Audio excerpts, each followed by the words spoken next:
Ra'iisul Wasaare Abiy Ahmed oo soo gaaray deegaanka Soomaalida kuna soo horeeyay magaalada Jigjiga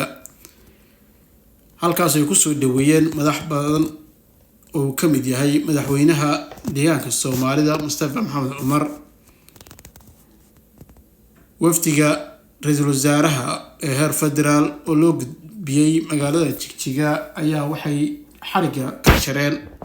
si wada jira madaxweynaha deegaanka Soomaalida Mustafa Maxamed Umar iyo ra'iisul wasaaraha Itoobiya Abiy Ahmed xarun cusub oo loo dhisay baarlamaanka deegaanka Soomaalida dhanka kale waxay indheendeen iyo booqasho ku sameeyeen isbitaalka referalka Xasan Yabar oo dayactir lagu sameeyay halkaas ay soo kormeereen wafdiga ra'iisul wasaaraha Itoobiya iyo madaxweynaha deegaanka Soomaalida si wada jira inta kadibna waxay u duuleen ama ay u safrayaan magaalada Goday halkaas oo yahay qorshuhu in xariga laga jaro airportka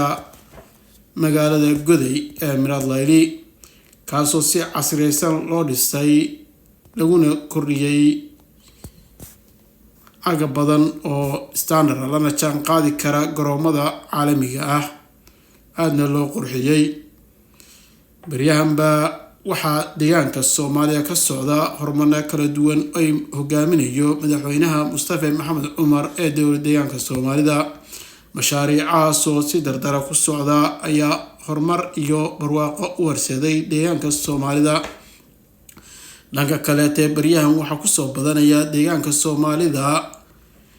shilalka baabuurta waaweyn ee basaska kuwaasoo sida la sheegay si xawli ah ku socdaan waxaana ku boorinaynaa madaxda deegaanka Soomaalida u horeeya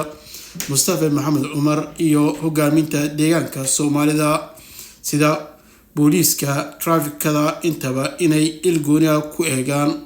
waxna laga qabto dhibaatada shilalka ay sababayaan ee horseeday deegaanka Soomaalida